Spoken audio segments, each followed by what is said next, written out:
What's going on, my creative collective? Welcome to lesson number 7. Objects in the rear view are actually the windshield. What does this mean? Well, today we're looking at how we really only ever see the past. In fact, that's the lesson from A Course in Miracles itself. I see only the past. This is so profound to me. Now, for, creativity's sake, this is a big deal because when we think about it, all that we're really seeing is reflections of the past. And when we get into that flow state, when we come back into our heart space and we connect there, there's so much more that's available to us. And it's not about more for the sake of more. It's about peace, and where we can create from peace, we start to see that the works themselves change, and we change in the process. And that's where it fuels us and feeds us. And it allows us. I found that this, for me at least, has been about getting off of the treadmill, the mental treadmill, where we're just constantly running and making and creating and blah. It gets to be way too much. But this is also about letting go of our perception of other people and what they should be, right? And if we see only the past, if we think about this, so the exercise itself is, it talks about, pencils, shoes, hands, that kind of thing. So like this pen, for example, I don't know if it'll focus in on it. This pen is the past. It won't. No, it won't focus on it. That's fine. This pen is the past. We know that it's a pen because of the past experiences that we've had that tell us that this is a pen, that this is a writing utensil, right?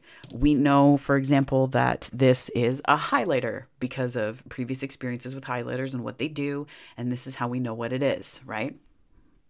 I'm thinking about things on this desk here, but even the desk itself, all that we know is based on past experiences that we've had with things and of things. So what this particular lesson does is calls us back into the present moment. It calls us back to the here and the now, where we can see things very clearly. Now, when we admit that we only see the past, it can get a little uncomfortable because we're like, well, that gives us a frame of reference that keeps us here, grounded. And that's true. It does. What this is really a call to do, though, is to look at where your inner peace is fractured or fragmented, or there are parts of you that are really ungrounded and split apart from this sense of yourself and peace. Now it's focusing on the microphone because it needs to get a grip. There we go. We got it. So, creativity is a present moment based activity. We can't really, we can create from the past, but it's very enriching when we're in the present, right? And when I think about the times where I've created anything, I haven't been creating from the past because the only thing that exists is right now, really, in a way that's accessible to us. And what this also allows us to do is to free our energy up, because it can get tied up in experiences that we've had and experiences that we've had of the world outside of us. And we forget that all of the meaning that we've made that details a life, that dreams up the world, is based in past stories. And this gets really poignant when we think about the stories that we've told about ourselves and others that limit us and that limit our capacity to connect with others, that limit our ability to see people for who they are instead of what we expect based on things that we've experienced with others similar to them, or with others in general in our past, so that we, make blanket statements. That's what people are. That's what people do. That kind of idea. And this is really understanding as well that there's so much more possibility then, because if we're only really seeing the past, when we sink into the present moment, we're then able to really get the long view. We get the long view of everything happening around us. And that to me is profound, right? That to me is profound, because it disrupts the ego. It like pries the fingers, it pries the grip apart, because we begin to see that we are so much more than the labels we've given ourselves. Again, I am super proud of being trans, but there are even moments where I have to understand that being trans can disconnect me from somebody instead of allowing me to show up in compassion, and from my heart space. And that is, you even have to balance that line with this identity piece too. So that's a big deal as well.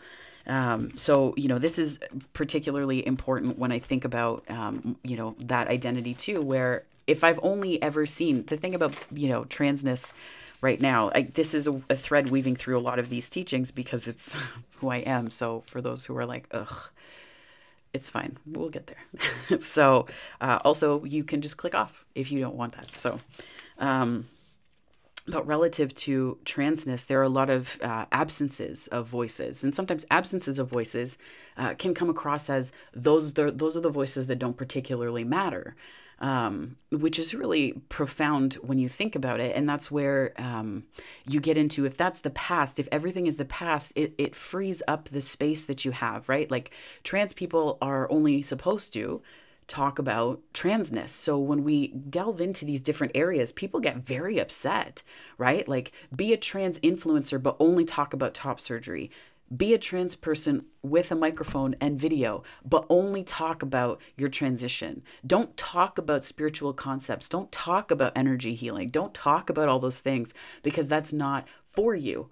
Who decided that? Who decided that, right? And that's and even with other things, right? This happens to, I've experienced it before transitioning, but this happens to women as well, right? Where like, who are you to talk about X, Y, and Z thing? And we get pigeonholed into these categories of what we're supposed to talk about and who we're supposed to be.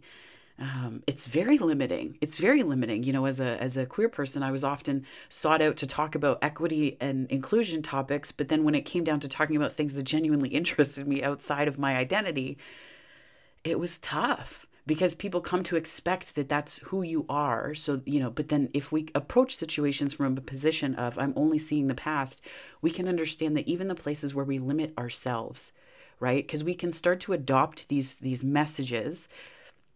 We can start to take them in. And what that ends up doing is really crossing the energy so that we can't really hear ourselves or what we are here to do that would really allow us to thrive.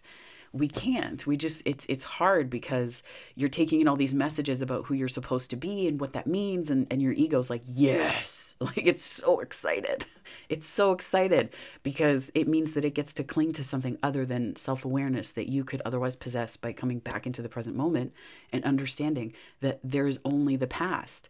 So when we just sit there for a second with that, when we sit there for a second with that, with all these stories, that's where we can really, remember how, I think it was yesterday that I talked about hearing the stories coming.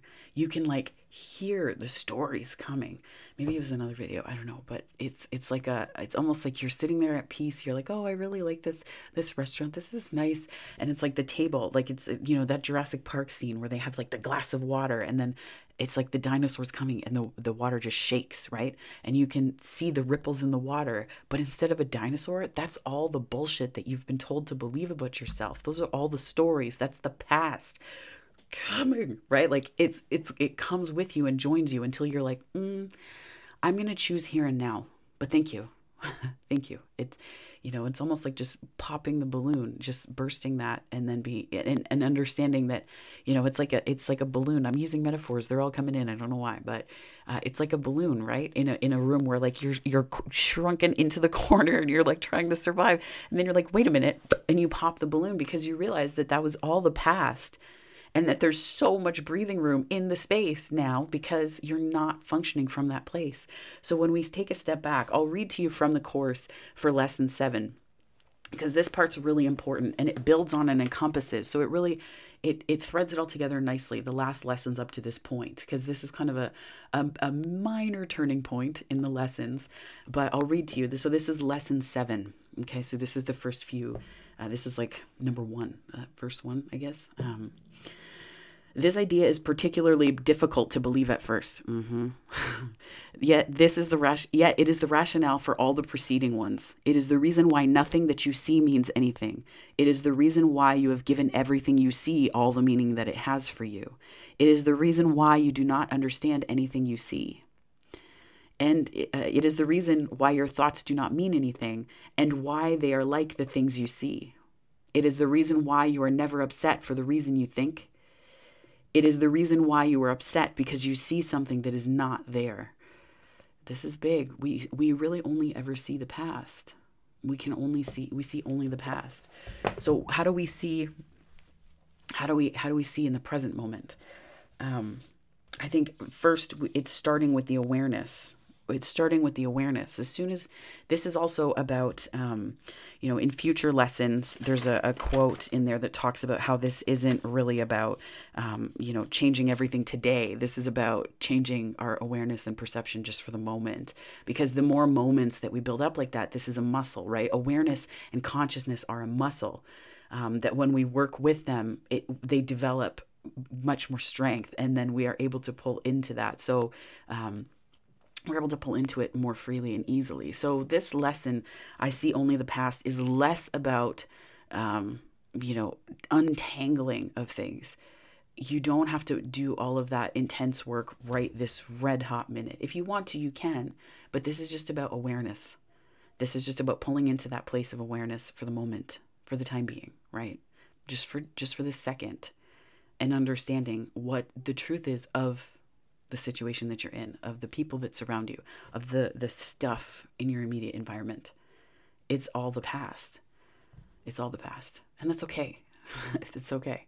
In fact, it's a great place to start. It's a great place to start. So that is today's lesson. Objects in the rear view are actually the windshield. Just remember that. It also, just have some compassion with yourself too, right? This is the lesson, yes, but I just want to add on that have some compassion for yourself, because this isn't about like untangling all of your, your psyche and your consciousness in, daily sets. This is about choosing to see things differently. And, when it comes to your creativity, this is about opening you up so that you can see, so that you can feel, so that when you create, it comes from this place of calling back your peace to yourself, right? So that's where we're at. So lesson number 7, friends. Thank you so much for joining me. Wherever this finds you on the time-space continuum, morning, noon, or night, I hope that you have a fantastic day. Take care.